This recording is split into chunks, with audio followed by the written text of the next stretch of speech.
قیامت کے بعد، آفٹر ججمنٹ ڈے. ہم نے ایک اور ویب سیریز پہلے کی تھی جس کا نام تھا قیامت کی نشانیاں. اگر آپ نے وہ نہیں دیکھی تو وہ بھی آپ دیکھیے. قیامت سے پہلے کیا کیا ہوگا. اور ہم بہت کیوریس ہوتے ہیں، بعض اوقات بڑا ہمیں تجسس ہوتا ہے کہ اس دنیا کے فنا ہو جانے کے بعد کیا ہوگا.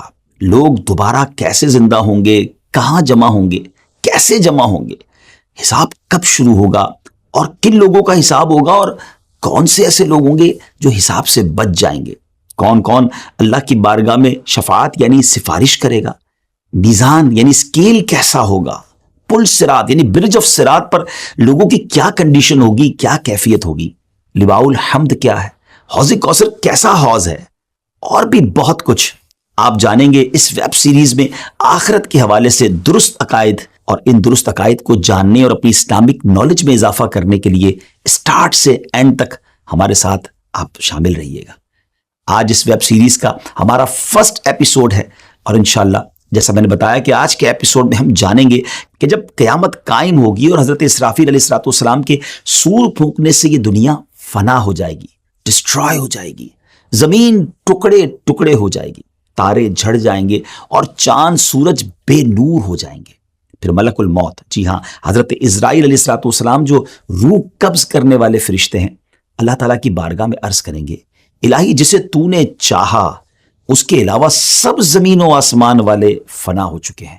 یعنی چند یوں سمجھیے کہ افراد کے علاوہ باقی دنیا میں سب دنیا سے جا چکے ہوں گے، سب کو موت آ چکی ہوگی. اللہ پاک ارشاد فرمائے گا اب کون باقی رہ گیا ہے، حالانکہ وہ خوب جانتا ہے. ملک الموت عرض کریں گے اے میرے رب تو باقی ہے، عرش اٹھانے والے فرشتے باقی ہیں، اور جبرائیل اور میکائیل اور میں یعنی حضرت اسرائیل کہیں گے میں باقی ہوں. اللہ پاک ارشاد فرمائے گا عرش اٹھانے والے فرشتے فوت ہو جائیں تو وہ بھی فوت ہو جائیں گے. اللہ پاک ارشاد فرمائے گا اب کون باقی ہے، تو ملک الموت علیہ السلام عرض کریں گے اے میرے رب اب تو باقی ہے، اسرافیل اور میں باقی ہوں. پھر رب عز و جل کے حکم سے عرش حضرت اسرافیل علیہ السلام سے سور لے لے گا، اور پھر ارشاد فرمائے گا اسرافیل بھی فوت ہو جائیں تو وہ بھی فوت ہو جائیں گے. اللہ پاک ارشاد فرمائے گا اب کون باقی ہے. ملک الموت علیہ السلام عرض کریں گے اے میرے رب تیری ذات باقی ہے جسے موت نہیں آنی، اے اللہ میں باقی ہوں.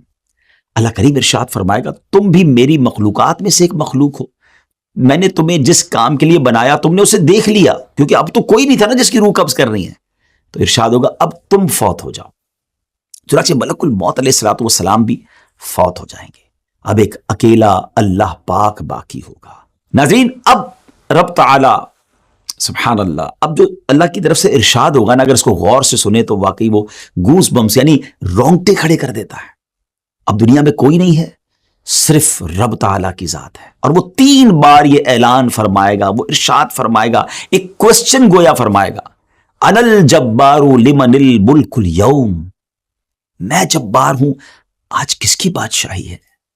مگر nobody there to answer that question، اس دن تو کوئی جواب دینے والا نہیں ہوگا نا. پھر خود رب تعالیٰ جواب ارشاد فرمائے گا، اور کیا فرمائے گا للہ الواحد القہار، ایک اللہ کی بادشاہی ہے جو سب پر غالب ہے. یعنی سب کچھ فنا ہونے والا ہے اور سب کچھ فنا ہو جائے گا. اللہ اکبر. آج لوگ کر رو فر اور نما بعض اوقات تو جیتے ایسے جیسے مرنا نہیں ہے، لیکن یہ اعلان بتا رہا ہے کہ کوئی نہیں ہوگا، صرف رب تعالیٰ کی ذات ہوگی. اب کیا ہوگا؟ سب سے آخر میں جس ہستی کو موت آئے گی وہ مخلوقات کی روح قبض کرنے والے ملک الموت حضرت عزرائیل علیہ السلام ہے. اس کے بعد رب تعالیٰ اس زمین کو دوسری زمین سے بدل دے گا، آسمانوں کو بدل دے گا، اور زمین کو ایسے پھیلا دے گا کہ اس میں اونچا نیچا کوئی ٹیڑھا پن نہیں ہوگا، ٹوٹل اسٹریٹ زمین ہوگی. پھر اللہ پاک کے حکم سے مخلوق اس بدلی ہوئی زمین پر اس طرح آ جائے گی جیسے وہ پہلی والی زمین میں تھی. یعنی جو پہلے زمین میں دفن تھے وہ اس زمین میں دفن ہو جائیں گے، اور جو باہر تھے وہ اس پر بھی باہر رہیں گے، کیونکہ کئی لوگ تو ایسے ہوں گے جن کو دفن نہیں کیا جائے گا، وہ تو قیامت طاری ہو جائے گی، اور جو لوگ دنیا میں لوگ ہوں گے وہ اسی طرح زمین پر پھیلے ہوئے ہوں گے، وہ اس نئی زمین پر آ جائیں گے. یہ زمین بالکل اسٹریٹ ہوگی، اور ایسی اسٹریٹ ہوگی کہ زمین کے کونے پر بھی اگر کوئی رائی کا دانہ ہوگا تو وہ نظر آ جائے گا. ٹوٹلی اسٹریٹ زمین ہوگی. اب اللہ کریم آسمان کو جب بارش برسانے کا حکم دے گا تو وہ 40 دن تک بارش برساتا رہے گا، یہاں تک کہ مخلوق پر پانی 12 ہاتھ کے برابر بلند ہو جائے گا، اتنا پانی ہو جائے گا. پھر اللہ کریم باڈیز کو اگنے کا حکم دے گا. کمال دیکھیں، رب کی شان دیکھیں. اب باڈیز جو ہے وہ سبزیوں کی طرح اگنے لگ جائیں گی. یہاں تک کہ جب ان کے جسم پہلے کی طرح کمپلیٹ ہو جائیں گے تو اللہ پاک کی طرف سے حکم ہوگا کہ میرا عرش اٹھانے والے فرشتے زندہ ہو جائیں. وہ تو کن کا مالک ہے نا, وہ تو فرماتا ہے کن ہو جا تو ہو جاتا ہے, وہ فرمائے گا زندہ ہو جائیں, تو عرش اٹھانے والے فرشتے زندہ ہو جائیں گے. سب سے پہلے دوبارہ زندہ ہونے والوں میں یہی فرشتے ہوں گے. پھر حکم الہی سے حضرت اسرافیل سور پکڑیں گے اور اپنے منہ پر رکھ لیں گے. پھر اللہ پاک ارشاد فرمائے گا جبرائیل اور میکائیل زندہ ہو جائیں, تو وہ دونوں بھی زندہ ہو جائیں گے. پھر اللہ پاک روحوں کو بلائیں گا تو روحیں حاضر کی جائیں گی. سبحان اللہ. اے مسلمانوں آپ کو مبارک ہو, ایمان والوں مبارک ہو. مسلمانوں کی روحیں نور سے چمک رہی ہوں گی اور باقی روحیں اندھیرے میں ہوں گی. اللہ کریم سب روحیں کو سور میں ڈال دے گا اور پھر حضرت اسرافیل علیہ السلام کو حکم فرمائے گا کہ وہ دوبارہ اٹھنے اور جمع کرنے والی پھونک مارے.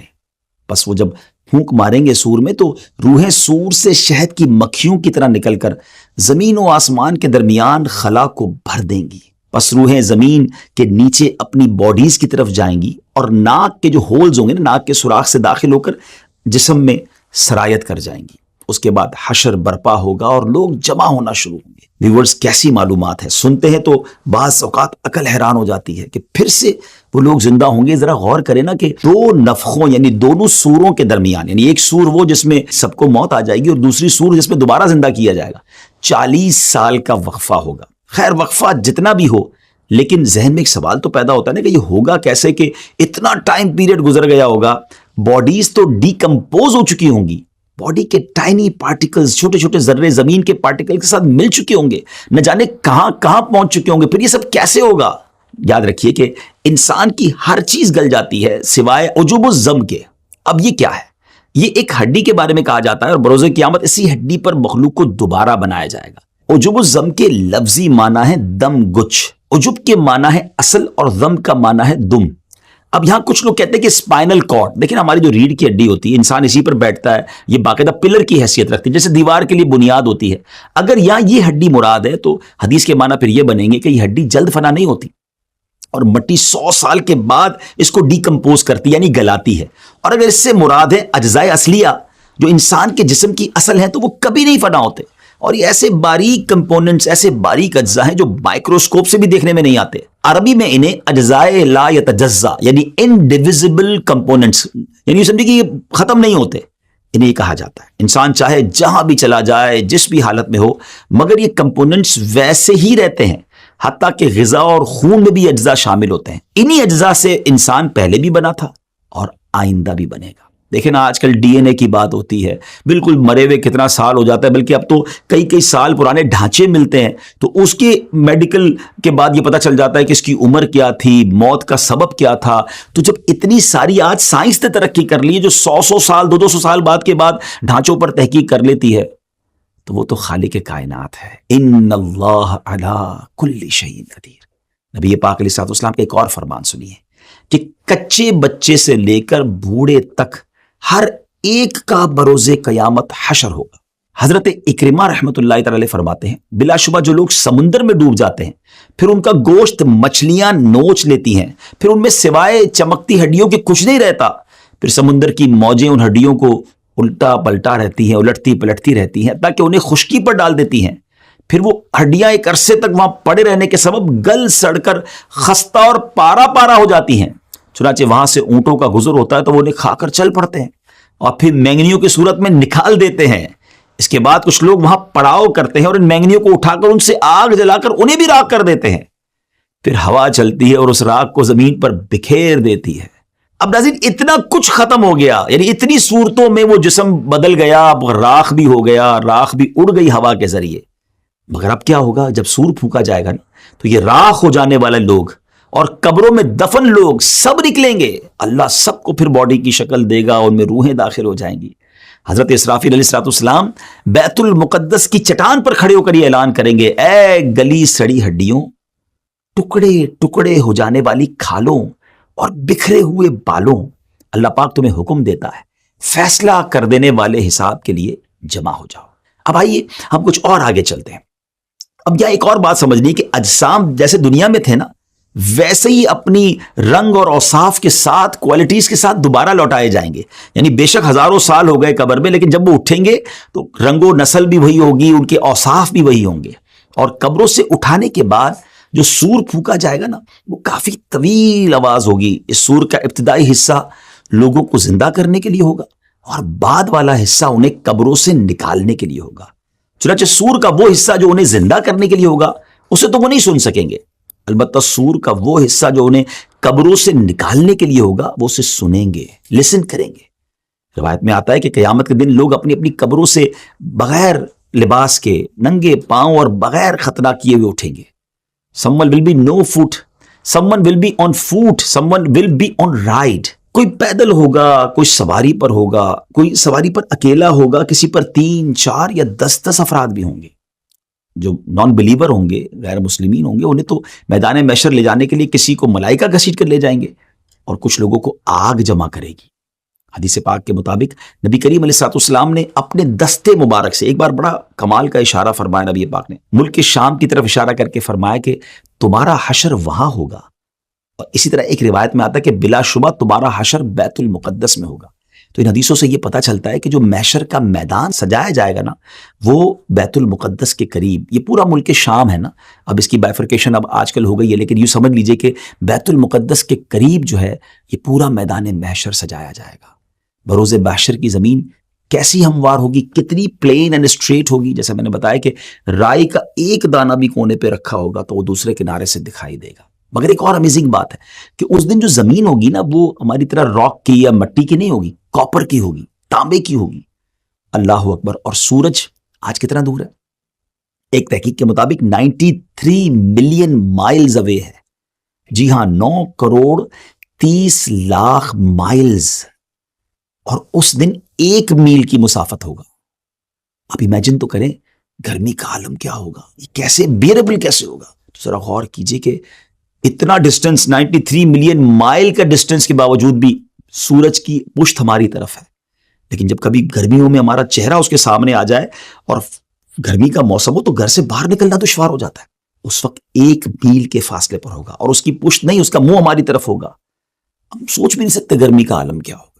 اور آج زمین مٹی کی ہے، اس کے باوجود ہم دھوپ میں ننگے پیر زمین پر کھڑے نہیں رہ سکتے. اس وقت کاپر کی زمین ہوگی، سورج اتنا قریب ہوگا تو وہ ہیٹ کتنی ہوگی، وہ ٹیمپریچر کتنا ہوگا. اور اس گرمی اور اس حالت میں سویٹنگ، پسینہ اس کثرت سے نکلے گا. اب ذرا غور کیجئے گا کہ ہم دیکھیں نا کسی زمین پر پانی ڈالیں تو وہ ایبزارب کر لیتی ہے، مگر ایک لمٹ تک ایبزارب ہوتا ہے، پھر وہ پانی اوپر آنا شروع ہو جاتا ہے. بتایا گیا اتنا پسینہ نکلے گا کہ پہلے 70 گز زمین اس پسینے کو ایبزارب کر لے گی، مگر اس کے بعد زمین میں اب یہ صلاحیت نہیں رہے گی کہ وہ کچھ اور مزید جذب کر سکے، ایبزارب کر سکے. اب وہ پسینہ زمین پر اوپر کی طرف چڑھنا شروع ہوگا. اور روایتوں میں آتا ہے کسی کے ٹخنوں تک اس کا پسینہ ہوگا، کسی کی نیز یعنی گھٹنوں تک پسینہ ہوگا، اور کسی کی کمر تک پسینہ ہوگا، کسی کے سینے تک، اور کوئی گلے تک پسینے میں ڈوبا ہوگا. اللہ اکبر. اور کافروں کے بارے میں آتا ہے، غیر مسلموں کے بارے میں آتا ہے کہ منہ تک چڑھ کر لگام کی طرح اس کا پسینہ جکڑ لے گا، جس میں وہ ڈبکیاں کھا رہا ہوگا. اور پیاس کا عالم کیا ہوگا، تھرسٹ کا عالم کیا ہوگا. آج جون جولائی کی گرمی میں پانی پی پی کے تھک جاتے ہیں پھر بھی پیاس نہیں بجھتی، مگر قیامت کے دن حالت یہ ہوگی کہ بعضوں کی زبانیں بو سے باہر نکل آئیں گی، دل ابل کر گلے کو آ جائیں گے. العطش العطش، ہائے پیاس کی صدائیں بلند ہو رہی ہوں گی. ویورز، یہاں ایک بات بڑی اہم ہے کہ تمام تکالیف اور پریشانیاں اپنے اپنے اعمال کے مطابق ہوں گی. ہاں، جس نے چاندی سونے کی زکوٰۃ نہ دی ہوگی اس مال کو خوب گرم کر کے اس کی کروٹ، پیشانی اور پیٹھ داغی جائے گی. پھر سے جانوروں کی زکوٰۃ نہ دی ہوگی، اس کے جانور قیامت کے دن خوب تیار ہو کر آئیں گے اور اس شخص کو وہاں لٹائیں گے اور اپنے سینگوں سے مارتے اور پاؤں سے رونتے ہوئے اس پر گزریں گے. جب اسی طرح سب گزر جائیں گے پھر ادھر سے واپس آ کر یوں ہی اس پر گزریں گے. یہ جانور اسی طرح کرتے رہیں گے اس وقت تک جب تک حساب ختم نہ ہو جائے. یہ تمام تکالیف اور پریشانیاں اپنے اپنے اعمال کے مطابق ہوں گی. جو اللہ کے نیک بندے ہوں گے ان کے لیے اتنا دن بھاری نہیں ہوگا. حضرت ابن مسعود رضی اللہ تعالیٰ بیان کرتے ہیں بروز قیامت لوگوں کو جمع کیا جائے گا، اس قدر بھوکے ہوں گے کہ پہلے کبھی اتنے بھوکے نہ تھے. ایسے بے لباس ہوں گے کہ اس سے پہلے کبھی ایسے بے لباس نہ ہوئے. ایسے پیاسے ہوں گے کہ اس سے پہلے کبھی ایسے پیاسے نہ ہوئے. ایسے تھکے ہارے ہوں گے کہ اس سے پہلے کبھی ایسے تھکے ہوئے نہ ہوں گے. جس نے اللہ پاک کے لیے کسی کو کھلایا ہوگا اللہ پاک اسے قیامت کے دن کھلائے گا. جس نے اللہ پاک کے لیے کسی کو پلایا ہوگا اللہ اسے قیامت کے دن پلائے گا. جس نے اللہ کریم کے لیے کسی کو لباس پہنایا ہوگا رب کریم اسے لباس پہنائے گا. اور جس نے اللہ کے لیے عمل کیا ہوگا اللہ پاک اسے کافی ہوگا. جس نے اللہ پاک کے دین کی مدد کی ہوگی تو اللہ کریم اس دن اسے راحت عطا فرمائے گا. ذرا غور کیجئے ناظرین، زندگی میں ایسے کام کرنے ہیں، لوگوں کی خدمت کریں، کسی کو کھانا کھلاتے رہیں، کسی کو پلاتے رہیں، پیاسے کو پانی پلا دیا کریں، بے لباس کو لباس دے دیا کریں. کیا معلوم یہ نیکیاں قیامت کے دن ایسے کام آ جائیں کہ ہمیں وہاں اللہ کی نعمتیں مل جائیں، ہم اس تکلیف سے بچ جائیں. اگر آپ چاہتے ہیں کہ آپ کو ریفرنسز بھی مل جائیں کہ کچھ باتیں قرآن سے ہوئی ہیں، کچھ احادیث سے ہوئی ہیں، کچھ بزرگان دین کے اقوال ہیں، تو آپ ڈسکرپشن میں وہ ہمارے ریفرنسز بھی لے لیجئے گا. اور ناظرین، جس طرح میں نے بتایا آپ کو کہ ہماری ایک بہت خوبصورت ویب سیریز قیامت کی نشانیاں، جس کو ملینز آف لوگوں نے دیکھا، اگر آپ اسے بھی دیکھنا چاہتے ہیں تو بہتر ہوگا کہ آپ اس کو بھی دیکھیں. قیامت سے پہلے کیا ہوگا، بڑی ڈیٹیل میں ہم نے کئی ایپیسوڈز میں اسے بیان کیا ہے، تو اس کا لنک بھی آپ کو ڈسکرپشن میں مل جائے گا. ناظرین، باتیں بہت ساری کرنی ہے آپ سے، لیکن معاملہ بھی تو بہت بڑا ہے نا. قیامت کیسے طاری ہوگی اور پھر اس دن لوگوں کے ساتھ معاملات کیا ہوں گے، یہ تو ابھی پہلی ایپیسوڈ ہے نا. اگلے ایپیسوڈ میں ہم یہ معلوم کریں گے کہ مختلف لوگ محشر میں جب آئیں گے تو ان کی کیفیات کیا ہوں گی، کنڈیشنز کیا ہوں گی. بڑی امیزنگ باتیں ہیں اس میں، اور یہ بھی جانیں گے کہ کن کن حالتوں میں لوگ اللہ کی بارگاہ میں پیش ہوں گے. ہمیں اجازت دیجیے، اگلی ایپیسوڈ میں پھر ملاقات ہوگی. فی امان اللہ.